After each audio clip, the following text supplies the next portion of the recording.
Apakah kamu tahu? Ternyata Hsienku hanya mengandalkan 2 buah plum yang asam manis untuk menjinakkan makhluk mitos kuno, ikan Hsienku, dan menjadi salah satu dari 8 dewa kuno. Cerita ini dimulai dengan Taois legendaris, Lu Tungpin. Suatu hari, dia berangkat dengan tugas naik kapal dagang menuju kota Danau Batu. Namun, kapal besar berhenti di persimpangan jalan. Burung Bangau sangat bingung. Jika kita masuk ke anak sungai di depan, kita akan tiba di kota Danau Batu segera. Mengapa kapal dagang tidak melanjutkan perjalanan? Lu Tungpin menjelaskan bahwa anak sungai ini memang terhubung ke Danau Batu di samping kota, karena di bawahnya terdapat karang-karang tajam. Setiap tahun, banyak penduduk yang tenggelam di anak sungai ini. Oleh karena itu, kapal besar berhenti di sini. Lalu, apa yang harus dilakukan? Orang-orang di kapal tidak bisa terbang ke sana. Pemilik kapal berkata, tunggu saja sampai Hosuniang datang. Siapakah Hosuniang? Hosuniang adalah wanita kapal yang paling terkenal dan lihai di daerah itu. Dengan keberadaannya, bahkan jalur air yang berbahaya pun tidak ditakuti. Sambil berbicara, tidak lama kemudian, beberapa perahu kecil muncul mengikuti arus sungai. Perahu-perahu itu bergerak hati-hati ke depan. Yang memimpin adalah Hosuniang. Tiba-tiba, sebuah karang gelap muncul di depan. Hosuniang segera mengendalikan perahu untuk berbelok. Sungguh berbahaya. Perahu itu melewati karang dengan sedikit bersentuhan. Perahu-perahu di belakang menghindar berkat peringatan dari Hosuniang. Tak lama kemudian, perahu itu kemudian berlabuh di samping kapal dagang, menurunkan barang-barang dari kapal dagang. Lu Tungpin naik ke perahu kecil Hosuniang. Mereka berlayar bersama armada menuju kota Danau Batu. Namun begitu perahu memasuki sungai kecil, tiba-tiba, kabut tebal muncul di sekeliling mereka. Kabut ini muncul dengan sangat aneh. Pasti ada sesuatu yang mencurigakan di dalamnya. Kabut ini begitu tebal, tidak bisa melihat keadaan di permukaan air sama sekali. Hosuniang sangat khawatir. Karang di sekitar sangatlah misterius. Seringkali berubah. Jika tidak bisa melihat jalan di depan, sangat mudah menabrak karang dan tenggelam. Lu Dongbin dengan tenang mendekat, mengeluarkan mutiara malam. Cahaya yang dipancarkan seketika mengusir kabut tebal. Hosunu menerima mutiara malam, membungkuk dan memeriksa kondisi permukaan air. Hanya melihat karang bergerak naik turun seolah-olah hidup. Hosunu sangat terkejut. Apa yang sedang terjadi di sini? Karang tiba-tiba bergerak sendiri. Pasti ada sesuatu yang aneh di dalam air ini. Tiba-tiba terdengar suara dari kejauhan. Ternyata di depan tiba-tiba muncul gelombang besar, langsung menerjang ke arah perahu kecil. Di tengah sungai muncul pusaran besar lagi. Terlihat perahu-perahu kecil akan terseret ke dalam air. Siapakah makhluk jahat ini? Cepatlah muncul sekarang. Tiba-tiba semburan air meluncur keluar dari permukaan air. Seekor monster tiba-tiba mendarat di atas perahu kecil. Ternyata itu adalah monster laut kuno, Xiong Gongyu. Penyebab bencana. Kamu telah menjadi masalah bagi banyak orang, menyebabkan banyak bencana air dan merampok harta. Kali ini saya khusus datang untuk menangkapmu. Semua orang langsung bersemangat ketika mendengar itu adalah pedang Dewa Lu Dongbin.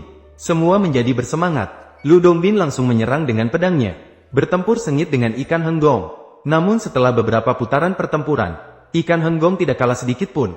Ia menjadi sombong. Katakan padaku di mana permata malam itu, dan berikan 3 kali salam hormat. Jika begitu, saya akan membiarkanmu pulang. Setelah berkata begitu, ia menyerang dengan sendirinya. Lu Dongbin menyerang dengan tepat kelemahan itu, mengambil 2 potong kulit dari tubuhnya. Hesunu memeriksa dengan permata malam, dan ternyata itu 2 sisik ikan. Ternyata monster air di depan adalah seekor ikan. Lu Dongbin langsung diingatkan, seranglah titik lemahnya, insang ikan. Lu Dongbin segera menyerang sesuai dengan kata-kata tersebut. Ternyata berhasil melukai ikan Henggong. Ikan Henggong merasa tidak enak, segera melarikan diri ke dalam air. Lu Dongbin menggunakan mutiara malam sebagai umpan, menarik ikan Henggong untuk melindungi rakyat. Tapi sekarang ia kembali bersembunyi di dalam air. Jika terus tidak muncul, mungkin sulit menangkapnya. Dan Han Zhongli masih menunggu untuk pergi ke Gunung Wu untuk menangkap setan. Dia akan segera pergi. Berpikir berulang kali, dia memberikan biji teratai kepada Hosunu. Teratai ini akan mekar ketika angin bertiup, dan akan tumbuh subur ketika hujan turun, dan dapat dengan cepat tumbuh akar dan tunas. Kemudian berbisik di samping Hosunu. Ketika Hosu mendengarnya, langsung merasa yakin. Hosunu membagikan biji teratai kepada saudara perempuannya. Ikan Henggong melakukan banyak kejahatan. Saya tidak takut dia membalas dendam, hanya takut jika dia tidak datang. Waktu berlalu dan tiba di hari raya tengah musim gugur. Rakyat berbondong-bondong datang ke tepi danau untuk meletakkan lentera teratai.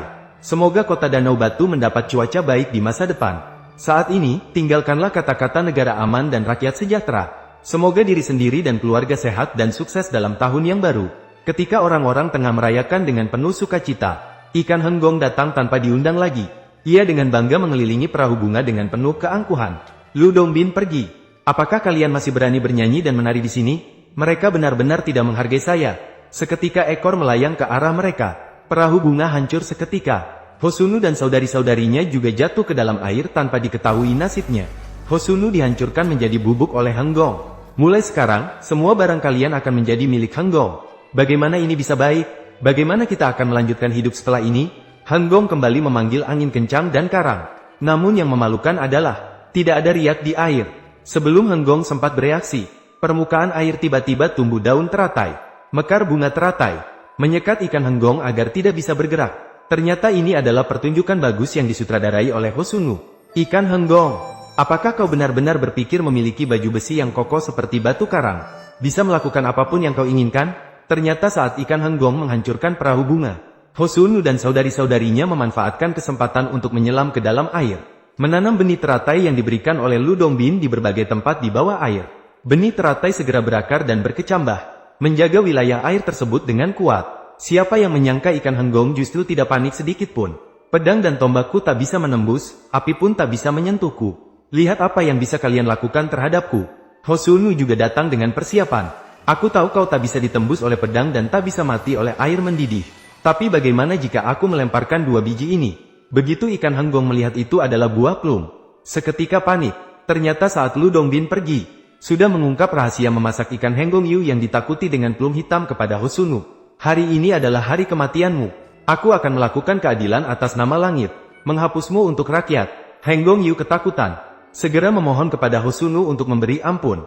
Begitulah. Hanggong Yu berlutut di hadapan semua orang. Tidak akan lagi membuat masalah. Hanggong Yu, hukuman mati dapat dihindari, tetapi hukuman hidup tidak bisa terhindar. Mulai sekarang, kamu akan menjadi kapal barang terbesar di kota Danau Batu. Mengangkut barang. Sampai tidak ada lagi karang di Danau Batu ini. Hanggong Yu senang mendengar dia masih bisa hidup. Dengan cepat menyetujuinya. Pada saat itu, Lu Dongbin datang dengan awan terbang. Memberikan pujian kepada Hosunu. Tak terduga bahwa Hanggong Yu yang tidak berdaya, malah dikalahkan oleh sekelompok gadis. Lu Dongbin mengatakan dia datang kali ini untuk membeli beberapa bunga teratai untuk pesta buah persik Ratu Surga. Tidak tahu apakah kalian ingin mencari uang dewa atau tidak. Hesunu mendengarnya dan tertawa. Tidak peduli apakah tamu adalah manusia atau dewa. Pedagang kami jujur dan adil kepada semua orang. Hanya saja, apakah Hesunu ingin menjual barang terlebih dahulu atau menjadi murid terlebih dahulu? Hesunu segera berlutut untuk menjadi murid begitu mendengarnya. Lu Dongbin meletakkan mutiara malam di dalam bunga teratai. Kemudian memberikan harta karun itu kepada muridnya. Here! Hesunu kemudian berubah menjadi He Xiangwu.